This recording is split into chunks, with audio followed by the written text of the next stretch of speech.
Assalamualaikum warahmatullahi wabarakatuh. Waalaikumsalam. Halo boleh saya semuanya. Apa kabar kalian? Semoga kalian semua baik-baik saja. Kami doakan semoga kalian lancar rezekinya, dijauhkan dari segala mara bahaya. Amin. Amin. Hari ini tim Sisih Motor.id akan membahas tentang pesawat MH370 yang sempat booming pada zamannya. 2014 itu ada di tujuan ke Malaysia, ke Beijing ya. Kak Kevin pernah dengar juga kan itu beritanya? Pernah sering itu. Waktu itu kan gencar-gencarnya ya itu ya, sampai media sosial tuh ngungkit semua itu waktu itu. Bahkan di televisi itu berhari-hari beritanya itu terus ya. Terus-terusan itu.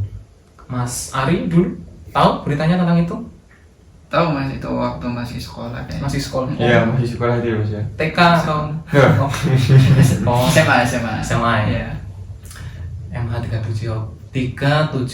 Jadi sampai sekarang itu pesawatnya belum ditemukan dan masih menjadi misteri. Jadi banyak banget teori-teori yang berkembang di media sosial atau media massa lainnya itu ya.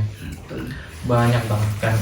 Kalau dari Mas Kevin gimana? Kalau aku lebih keponya itu masalah peristiwa dalam sistemnya pesawat atau emang kejadian ya dari alam sendiri. Dari alam. Tuh yang ingin diketahui. Kalau Mas Ari gimana? Kalau kepo dari saya memang gimana ya Mas?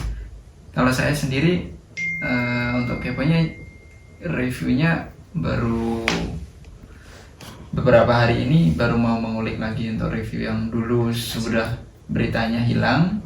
Sekarang mau review lagi, jadi tambah kepo lagi apa yang terjadi dulu gitu. Oh, gitu. Dulu enggak sampai kepo sampai sekarang kayak gitu. Karena dulu masih belum fokus ke situ ya, masih Iya, fokus betul. sekolah ya. Oke, jadi teorinya itu yang bersebar banyak banget. Itu ada yang katanya pembajakan, ada yang karena human error, ada yang karena teknis, ada yang karena macam-macam lah pokoknya. Banyak ya berarti isunya tuh ya. Banyak banget. Jadi bagaimana pembahasan dari segi lain dari tim Sisih Moto, pantengin terus. Oke, Mas Kevin, kalau menurut Mas Kevin dari teori-teori itu yang paling Mas Kevin percaya atau srek di hati itu yang teori gimana? Teori ke human error. Human error? Ya, jadi ibaratnya kan kalau kita kan manusia kan nggak mungkin kita sempurna terus kan ya Mas ya. Jadi mungkin pilotnya atau gimana ada kesalahan teknis waktu penerbangan itu mungkin. Itu dari segi aku ya. Dari segi pesawat errornya itu mungkin sedikit sih, karena orang mau take off itu pasti kan dicek segala macam itu ya Mas. Apalagi itu jangkauannya udah internasional. Nah, jangkauannya udah internasional kan nggak mungkin nggak dicek sama sekali gitu loh. Pasti kan dicek. Oh ini udah bener take off. Nah, mungkin kesalahannya ke human error kalau menurutku Mas.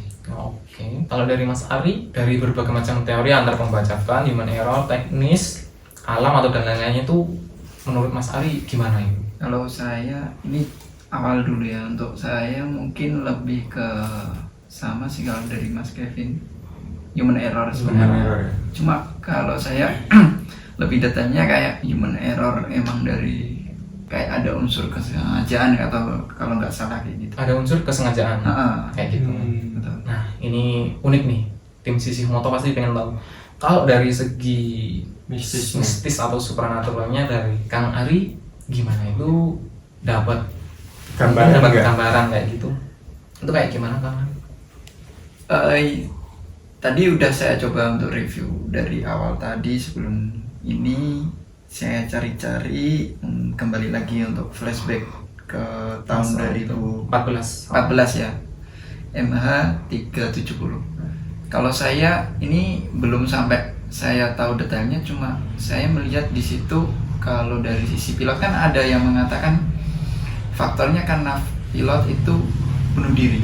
Tapi untuk ini menurut saya ya, untuk pandangan saya karena flashbacknya dulu itu pilotnya itu panik. Kalau mungkin kesimpulan dari saya, orang panik itu nggak mungkin dia karena bunuh diri gitu.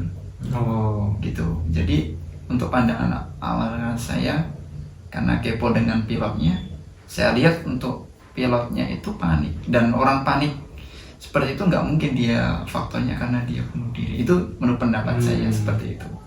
Kayak gitu Mas Jamil. Mungkin Mas Jamil ada tambahan dari sisinya Mas Jamil sendiri? Oke, benar ya. Ini agak Riskan kan? agak sensitif ya. Semoga nanti kita masih berumur panjang ya setelah membahas ini. Jadi ini ternyata kalau dari sisi mohon maaf sekali lagi, ini kalian boleh percaya boleh enggak. Ini dari pandangan supranatural dari kami pribadi ya. Kalau dari sisi supranatural itu sebenarnya ceritanya ternyata panjang sekali, dan menurut saya setuju dengan Mas Ari kalau membantah tentang human error. Itu ya kalau saya bukan, dan kalau Kak Kevin tadi membahas mungkin ada tentang kelalaian manusia juga ya. Betul. Entah itu bunuh diri atau kelalaian lainnya, itu pun kalau dari saya tidak setuju. Dan dari semua teori yang beredar di internet, saya pun jujur tidak setuju. Karena begini, sorry ya ini ya, bukan maksud saya sok tahu atau gimana. Jadi sebenarnya sebab muasalnya dari terjadinya kejadian tersebut itu karena di dalam pesawat itu ada satu orang yang penting, dan itu berdampak pada suatu Ekosistem kah? bisnis, enggak bukan. Bisnis. Oke. Itu bisnis yang berkaitan dengan suatu organisasi besar kayak gitu. Dan kalau dari saya pribadi itu murni dari campur tangan gaib full. Dan kalau dari pandangan saya, itu pesawat itu tidak jatuh di dunia ini. Wah, ini bakalan panjang sih Kak ceritanya. Gak apa ya, gak bosen ya? Gak apa. Nggak Sorry. apa-apa, Mas. Aku malah lebih kepo ini, Kepo, lebih tertarik karena kan mungkin kalian sama ya kayak aku yang orang-orang awam itu kan pasti kan mikirnya ini kenapa sih pesawatnya itu ada di mana, entah jatuh atau apa. Nah ini bakal disampaikan oleh Mas Jamilun sendiri. Tapi boleh saya potong Mas Jamil? Oke, silakan. Sebelum ini nanti kayak ada sebelumnya kan ada gangguan dari pilotnya yang katanya ada sinyal masuk tapi pilot tidak bisa menjawab. Nah di situ kepanikan saya lihat itu pilotnya yang panik. Kenapa ini tidak bisa? Saya melihatnya flashbacknya seperti itu. Jadi bukan pilot nggak bisa mengendalikan, cuma pilot heran ini kenapa tidak bisa gitu. Itu flashback saya seperti itu. Entah itu memang gangguan dari gaib seperti itu ataupun gangguan memang mekanisme dari pesawat gitu. Tapi saya flashbacknya seperti itu, kayak pilotnya panik. Ini kenapa beberapa sinyal masuk dari beberapa sinyal yang udah kontak pesawat tersebut, pilot fungsi ya. Pilot mau kontak balik itu nggak bisa. Jadi pilotnya itu dengar ketika ada pesan masuk itu dengar, tapi ketika mau padahal sudah menjawab, tapi kok kenapa komunikasinya jadi satu arah, nggak dua arah gitu. Oke. Nggak ada timbal balik kayak gitu. Masalahnya ada yang mau ditambahin lagi? Terus kalau dari memang kalau itu gaib, saya melihatnya memang apa ya, dari yang kayak paham tentang keanehan itu dari sisi pilotnya sendiri. Karena saya lebih fokus ke tadi, saya melihat ini ke pilotnya, yang pilotnya sadar betul terjadi keanehan di dalam pesawat itu kan pasti pilotnya ya Mas ya. Yang pertama kali yang paling menyadari pasti itu kan pilotnya. Jadi mungkin pilotnya dari situ paham betul yang terjadi keanehan ketika selama perjalanan sampai jatuh itu, pilotnya tahu betul ini yang apa ini yang aneh yang terjadi ini. Itu mungkin sih dari pandangan saya dari pilotnya itu. Mungkin dari Mas Kevin yang dikepoin. Berarti aku sedikit menarik dari pembicaraan Mas Jamil sama Mas Ari. Mungkin berarti untuk yang aku tangkap itu ini, dari sisi gaib memang ada. Tapi mereka yang sisi gaib itu mencoba mengelabuhi si pilot ini dengan merusak salah satu fungsi dari pesawat itu sendiri, sistem elektronik yang di pesawat itu sendiri. Dengan itu si pilot pun tetap panik, cuman ini biasanya nggak masalah nih, tapi kok ketika penerbangan yang ini kok bermasalah. Oke. Dan itu sorry ya, bukan maksud aku sok tahu, aku berani jamin lah itu black box-nya nggak mungkin bisa ditemukan karena memang pesawat itu tidak hancur, tidak jatuh atau tidak hilang di dunia ini. Mungkin Mas Kevin, Mas Ari pernah denger ya dulu urban legend ya, kayak gondol wewe, ada yang diculik genderuwo, ada yang Iya, diculik bener. sosok itu Pernah. denger ya? Pernah dengar. Kalau dari pandangan gaib saya kurang lebihnya seperti itu. Jadi sebenarnya di dunia ini tuh ada yang namanya portal-portal gaib, portal-portal untuk masuk ke dimensi mereka. Itu kebanyakan di laut, di langit, di gunung. Nah, dan kayak gitu acak, terbukanya portal-portal kayak gitu acak. Dan yang aku lihat sosok-sosok yang sudah dibuat perjanjian oleh suatu organisasi ini benar-benar berusaha untuk membuka portal tersebut, untuk memasukkan kapal ini ke dalam portal. Nah, karena itu memang portal itu memang energinya besar sekali, jadi mereka nggak bisa menentukan ini portal harus keluar di mana. Jadi ketika itu akhirnya sosok-sosok lain itu berhasil membuka portal, tapi ternyata loh kok portalnya di sini. Oke lah, aku lihat itu kejadiannya sekitar jam 3 pagi kalau nggak salah. Jadi itu sosok-sosoknya itu sabar sih, unik. Makanya ketika portalnya itu sudah berhasil mereka buka, memasukkan pesawatnya itu kan, karena itu kan benda bergerak ya, mereka butuh energi yang besar. Jadi ada sosok-sosok itu yang berusaha untuk menaiki bagian sayap. Maka mungkin benar nggak ya kalau di internet, coba nanti bolo-bolo saya cari juga ya informasinya ya. Kalau yang aku lihat itu pesawatnya itu kayak muter-muter nggak jelas. Nah itu prosesi dari sosok-sosok yang lain ini untuk menggiring agar si pesawat ini masuk ke dalam portal itu. Jadi ada yang sayap sini. Oke, akhirnya belok ke sini, belok ke sana, kayak gitu. Jadi cara mereka, usaha mereka yang itu untuk memasukkan ke portalnya itu seperti itu. Itu kejadiannya kalau nggak salah itu pagi ya? Jam 3-an lah. Itu nggak sampai subuh sih. Pokoknya matahari itu masih belum terlihat, masih gelap kayak gitu. Kalau saya mungkin hampir pas ya untuk dari penjelasan Mas Jamil tadi. Kan itu ada historis tentang itu dari satelit yang sudah masuk, beberapa satelit luar negeri yang masuk ke pesawat ke MH370. Nah di situ kan sebenarnya dari sisi pilotnya kan ketika sudah keluar dari wilayah Malaysia, dia sudah mencoba kontak dengan satelit Beijing. Nah di situ berarti memang dari sisi pilot sudah berusaha mengkontak di satelit Beijing. Berarti sudah ada niat nih di si pilotnya itu memang sudah sesuai prosedur gitulah istilahnya. Nah cuma saya melihat kayak dia ketika yang dikatakan entah itu masuk portal ataupun masuk ke wilayah sesuatu itu kayak sinyalnya hilang. Tiba-tiba hilang gitu ya. Sinyalnya hilang di situ. Nah di situ mungkin bisa disinkronkan dengan penjelasan dari Mas Jamil tadi. Kalau saya melihat di situ ketika sudah antara keluar dari Malaysia itu portalnya di sebelah situ, dan itu portalnya memang belum masuk ke wilayah mana ya, belum terlalu jauh dari Malaysia. Iya bukan Mas Jamil? Betul. Aku datangnya masih di daerah Indonesia itu terjadi terbukanya portal. Itu ada di daerah sekitar Indonesia. Dan itu sudah di atas lautan. Sudah di atas lautan. Ya, jadi kayak mempengaruhi sinyal juga. Di portalnya itu mempengaruhi sinyal.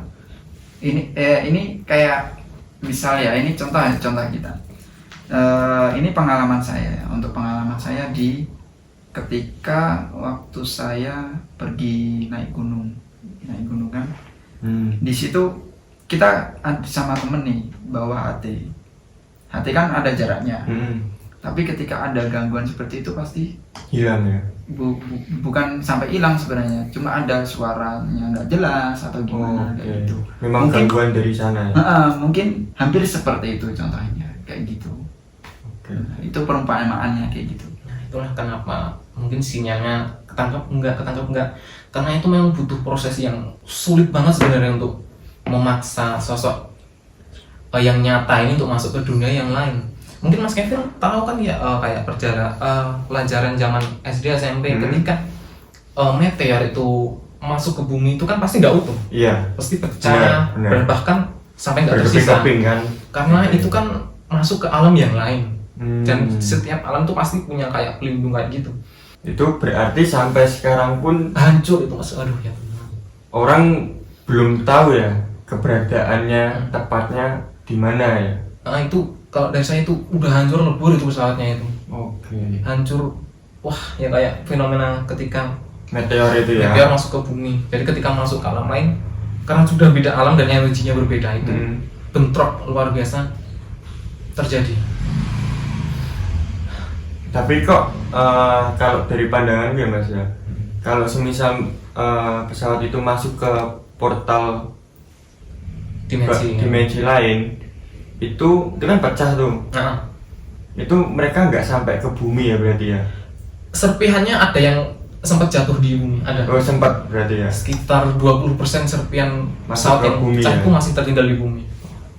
Jadi karena yang namanya pemerintah atau organisasi lain atau mungkin seseorang yang sudah dianggap profesor atau apa, itu kan karena mereka nggak nemu titik temunya, mereka akhirnya membuat berbagai macam teori-teori yang menimbulkan spekulasi yang liar sih sebenarnya, dan ini sebetulnya merugikan. Kayak teori yang sampai memfitnah dari segi pilot bunuh diri. Nah ini unik, aku ngelihat ini kayak ada fenomena organisasi lain itu berusaha untuk menggiring opini tentang human error terkait si pilot. Jadi ketika ini mereka berbuat, kalau saya lihat itu kayak mengandalkan sistem komputer sih, kayak hacker. Jadi membuat kayak seperti simulasi buatan dan mengubah fakta tentang tanggal. Jadi ini mungkin ada ya di teori. Aku ngeliat fenomena kayak gini. Jadi si pilot ini difitnah dari data. Ya jadi yang aku lihat pilot tuh punya data kayak simulasi penerbangan. Jadi mereka tuh punya kayak aplikasi itu lah yang buat mungkin latihan.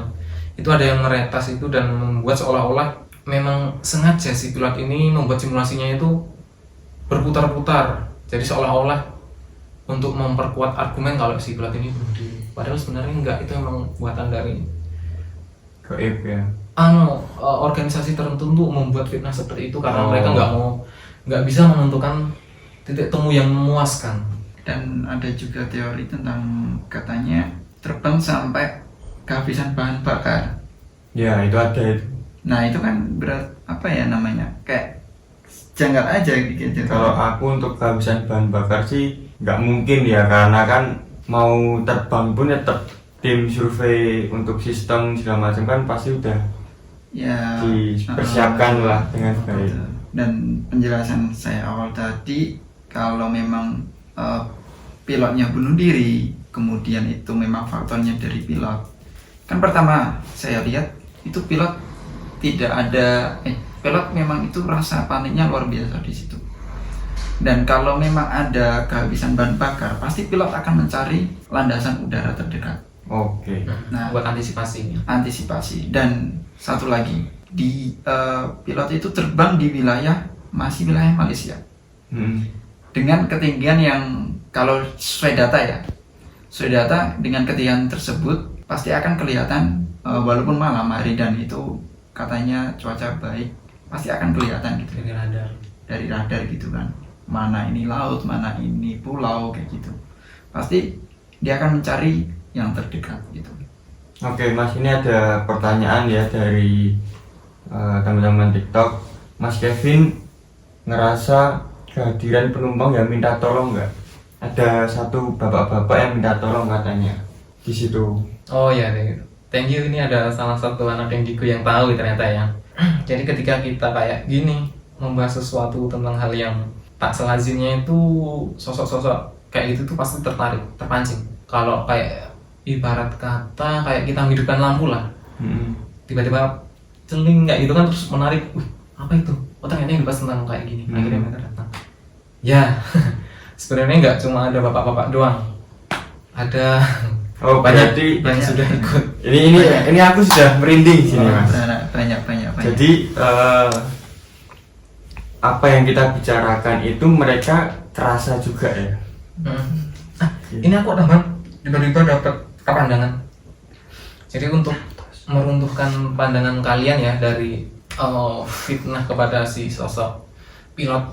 Jadi aku melihat ketika pilot ini sudah benar-benar lose control, ketika pilot udah benar-benar nggak mengendalikan, itu pilot sempat membuat pengumuman kepada penumpang kalau kurang lebih gini, semuanya diharapkan kita berdoa, kita serahkan pada Tuhan. Betul. Ada kejadian tak terkendali tentang saat ini, semoga semuanya baik-baik saja. Oh, itu sempat ada pengumuman Ada. kayak gitu. Saya lihat sebelum. Wah, saya Sebelum semakin ada. merinding ini, guys. Dan saya ketika ada teman yang lihat minta tolong bapaknya, sebenarnya saya nggak mau bahas itu karena saya melihat itu sampai berkaca-kaca kayak gini. Wah, berarti ini adalah salah satu viewer kita yang anak indigo ya, Bro? Ada. Sebenarnya Banyak. saya nggak pengen bahas karena itu, karena suasananya sangat bukan ya menakutkan gitu loh. Sangat Mencekam sih, Mencekam sebenarnya. banget gitu. Menusuk di hati. Dan Karena saya- itu benar-benar. Nah, sebenarnya saya nggak pengen bahas soal itu karena suasananya sangat mencekam, dan itu kepanikan itu memang sudah kan lama itu kan terbang itu kan, Itu dan berarti, wah, terlalu betul. lama terbang kemana-mana nggak jelas kayak gitu. Terus kemudian si penumpang sudah mulai panik ketika Mas Jamil mengatakan pilotnya membuat pengumuman harus berdoa. Ya memang pada berdoa, tapi tetap kepanikan di situ makin tambah luar biasa gitu. Dan saya lihat, aduh nggak sampai ya saya bayangin untuk, terus untuk itu kayak membayangkan gitu. itu Nah, ya. dan memang saya lihat apa ya, semua sudah kayak banyak yang sudah menangis, sudah kayak sudah Waduh, aku nggak bisa satu bayangin dua sih. udah pasrah kayak ya udah gitu. Aku lihat ada beberapa orang yang berhasil memecahkan kaca. Beliau melompat dari pintu itu, ada beberapa itu. Udah ketika mungkin saking paniknya ya ketika pilot sudah mengumumkan kayak gitu, ada beberapa orang sih yang berhasil meloncat, tapi tetap saja ketika sudah loncat itu ternyata sudah bukan di alam Oh, sini. berarti itu udah posisi udah masuk ke portalnya ya, Mas ya? Aku lihatnya kayak ketika transisi. Oh, transisi ya. Karena ketika pesawat ini masuk ke portal itu, suara dan pesawat itu getar hebat, jadi kayak kayak gitu. Oke. Akhirnya mereka mungkin karena panik cepat-cepat deg kayak gitu. Akhirnya wah ya, nggak ada yang terselamatkan. Jadi kalau dari saya pribadi, Mas Kevin, Mas Ari, semua teori yang di internet itu saya nggak ada yang pas. Kalau dari saya sekali lagi ya, itu kayak itu murni karena bantuan dari sosok lain yang sudah dikontrol oleh organisasi tertentu kayak gitu. Karena ada di dalam pesawat itu ada satu orang yang benar-benar something banget lah, dan itu berdampak kepada perkara. Mohon maaf, aku masih berumur panjang jadi nggak bisa saya teruskan. Kurang lebih informasi yang bisa saya sampaikan seperti itu. Kalau saya enaknya kita bahas untuk yang di dalamnya pesawat itu kejadiannya apa aja gitu. Di situ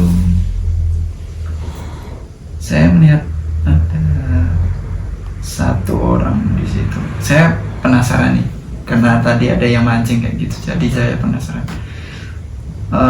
Ada seorang laki-laki, dia duduk di paling pojok, berarti jendelanya di sebelah kiri dia. Kiri. Jendela itu dia sebelah kiri, bagian tengah dia posisi duduknya seperti apa ya, kayak gini, dan itu pilot sudah sudah mengumumkan ketika kejadian itu sudah tidak terkendali, pesawat sudah tidak terkendali, dia duduk, tangan dia di tengah, posisi di tengah badan dia, kayak dia udah pasrah, dia tidak menghiraukan kepanikan di sekitarnya gitu. Dia cuma diam. Saya saya malah kepo dengan beliau. Dia paling tenang sendiri. Paling tenang sendiri. Dia paling tenang sendiri di bagian, pokoknya dia sebelah pojok, pokoknya sebelah kirinya itu jendela, bagian paling kiri sendiri dekat jendela dia. Berarti posisi dia gitu. Di kiri. Di kiri paling pojok, dia tenang gitu. Kayak Yang lain panik, cuman satu bapak-bapak ini yang merasa ya duduk diam aja. diam. Saya tidak tahu dia memang dia berdoa memang sudah pasrah atau berdoanya sudah khusyuk atau bagaimana. Yang jelas yang lain itu panik dengan berdoa dengan suara yang keras. Saya mendengarkan doa-doa segala macam, dan dengan keadaan yang panik dia tenang diam di samping jendela. Oke. Berarti si sosok ini kalau aku sebagai orang awam hadir nggak ke sini, atau cuman Mas Ari ada dapat bayangan itu? Cuma kalau hadir sih kurang tahu ya saya. Cuma kalau bayangan saya jelas Jelas ya. jelas. Dia bapaknya gimana ya? Pakai kacamata. Iya, cuma kacamata besi kecil itu. Nggak kacamata yang frame agak tebal itu, enggak. Cuma kacamata tipis itu. Terus dia pakai lengan panjang, warnanya kalau nggak salah coklat atau agak coklat marun apa gitu, warnanya seperti itu, lebih ke seperti itu. Jas atau apa ya, atau jaket ya. Ini katanya bajunya rapi. Iya betul Betul sekali. Jalannya rapi. Oh. Betul seperti itu. Dan dia bawa barangnya itu cuma satu koper aja kecil gitu. Satu koper, tidak terlalu banyak. Saya kurang tahu dia urusan apa, kerja atau apa. Yang jelas dia tidak dalam urusan bertamasya ataupun dia berkunjung ke saudaranya. Kalau berkunjung saudaranya pasti barang bawaannya banyak, tapi dia cuma barang bawaannya cuma sedikit. Saya lihat dia sedikit. Satu lagi, dia bawa buku yang dia selalu bawa. Oke. Merinding ini. Bukunya itu dia menulis apa ya? Dia menulis sesuatu di bukunya itu. Ketika kejadian itu kah? Kurang tahu, tapi tulisannya masih baru. Tulisannya masih baru. Iya, entah itu di bandara ataupun sebelum dia berangkat ke bandara. Yang jelas itu bukunya masih di depan dia. Di depan ada kayak laci gitu ya. Laci kecil, ditaruh di situ. Dan dia meletakkan bukunya di dalam situ. Ada beberapa tulisan. Dan ada tulisan yang lumayan besar dia tulis di situ. Mungkin Mas Ari ada dapat bayangan tulisannya itu apakah atau gimana? Dalam bahasa Inggris. Dalam bahasa Inggris. Oke. Iya. Dan di situ tulisannya saya kurang bisa melihat dengan detail untuk tulisannya. Cuma ada satu tulisan yang lumayan besar dalam buku itu. Ini katanya ada pertanyaan, nulis firasat Mas terus sempat dibuka bentar. Apakah itu iya atau? Iya sempat dibuka. Ketika waktu di dalam pesawat dia sempat buka buku itu. Yang awalnya dia cuma bawa aja terus taruh di laci. Kemudian ketika sudah pesawat take off terbang itu dibuka lagi, kemudian dimasukkan lagi. Terusan perjalanan selama berapa jam itu dia ya udah tenang. Kurang tahu juga untuk itu beliau memang kenapa, saya juga misterius itu. Jadi ternyata ya ketika kita tidak sendiri di dunia ini itu ya, aku melihat ketika proses transisi pesawat itu mau masuk ke dimensi itu, ke portal itu ternyata ada sosok kayak apa ya, kayak naga kali ya. Naga itu besar, warnanya agak kehijauan, itu kayak mencoba membantu menarik pesawatnya itu. Itulah kenapa serpihan-serpihan yang ketika itu sekitar 20% itu sempat jatuh di seharusnya kan mungkin kalau kita masuk blank itu udah nggak ada sama sekali. Itu ternyata itu kenapa aku tadi kan sempat kepo, kok bisa ya serpihannya sempat jatuh ke dunia, ternyata kayak ada ya mungkin karena baik ya sosok-sosok, ada juga yang baik ya sosok-sosok kayak gitu, jadi kayak mencoba menarik ini kok kejadian nggak semestinya kayak gitu, ini kok melanggar batas kayak gitu. Jadi sosok itu mencoba untuk membantu, itu kayak naga warna hijau, aku melihatnya itu membantu narik seret, tapi karena cuma dapat poin-poinnya sedikit aja. akhirnya serpihan-serpihan ini jatuh ke dunia, Tetap lepas. Jadi sebenarnya dari awal pesawat mau apa namanya take off ya itu ya, Iya. Take off. itu sebenarnya sudah ada sosok yang mengikuti kayak gitu. Oh, sudah dari waktu take off sudah ada yang mengikuti. Nah, ya? betul. Itu sudah ada itu. Saya itu kalau ada yang mengikuti benar. Karena saya coba flashback itu ketika saya melihat dari take off pesawat dari belakang itu kayak ini pasti ada sesuatu ini kayak gitu. Coba saya flashback itu memang ketika sudah take off berarti sudah dari bandara. Dari bandara ya. Dari lepas landas itu, dari take off saya lihat pesawat terbang itu, saya ada kejadian janggal dan itu. Atau dari bolo-bolo saya mungkin dari teman-teman Jisi Moto ada pertanyaan tentang Mas, aku tuh keponya ini. Silakan langsung aja di komen, nanti Mas Andi bisa bacain ya Mas ya untuk masalah kepo-keponya itu. Jadi kalian yang kepo itu langsung aja bisa kepo, bisa tanya-tanya langsung ke tim Jisi Moto juga. sedikit menekankan ya Mas. Jadi kalau menurut pandangan kok pribadi lah ya, ini boleh percaya boleh enggak. Jadi yang pertama itu bukan karena human error, bukan karena kesalahan teknis kalau dari kami, dan segala teori apalagi tentang fitnah itu jujur kalau dari saya pribadi itu nggak setuju. Itu murni karena benar-benar campur tangan dari sosok lain yang sudah bekerjasama dengan suatu organisasi, karena di dalam saat itu ada someone special. Dan kejadian itu kalau menurut saya pribadi pun dari masuk portalnya itu ada di sekitaran masih di Indonesia kayak gitu. Jadi mohon maaf mungkin ya, ini sekali lagi ini dari pendapat pribadi, semua teori-teori yang tersebar di internet apalagi fitnah-fitnah tentang pilot terutama, jujur dari pribadi itu nggak setuju. Jadi kayak gitu.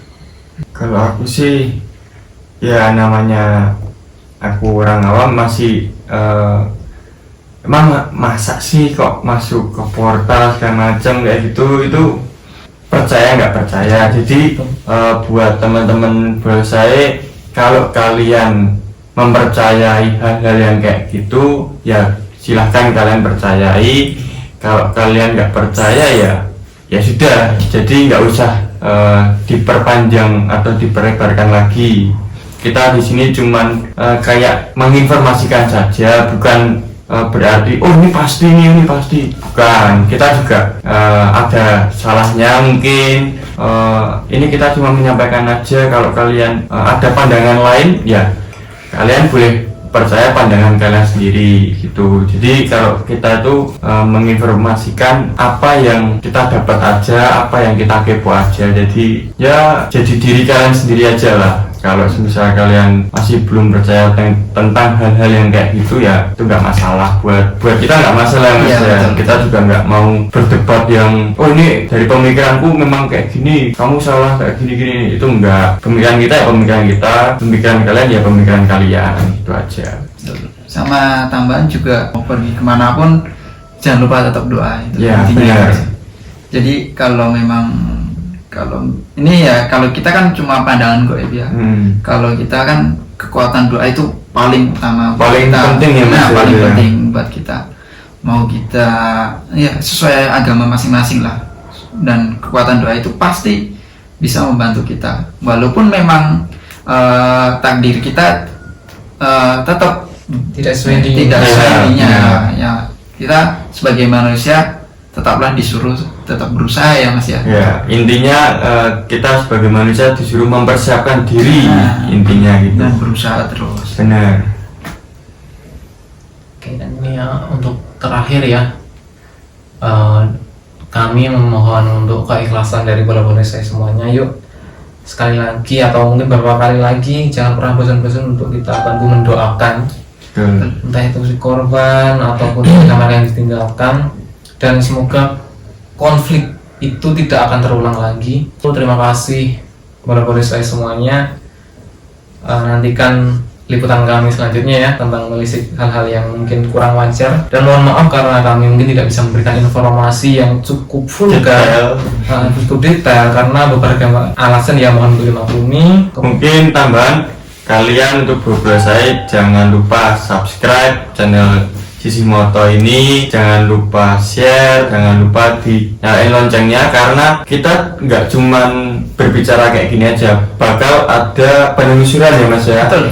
Nah, kalian kalau kepo tentang lokasi yang kita datengin bisa langsung request ke kita, bisa ke kolom komentar ini. Kalian bisa tanya, Mas, ini aku punya lokasi nih Mas, di sini aku kepo banget. Ini apakah ada segala macam ini? Bisa. Nanti kita kalau semisal deket kita bisa datang ke lokasinya, atau kalau kalian di luar kota bisa kirim gambar aja, bisa ya Mas ya? Bisa. Berupa gambar atau video, kirim aja langsung ke Instagram @sisimoto.id. Oke, kita pamit untuk episode kali ini ya Mas, saya membahas MH370. Saya Kevin Gabriel, mohon pamit. Oke, saya Jamil. Saya Ari. Kita pamit guys, bye bye. Oke, assalamualaikum warahmatullahi wabarakatuh.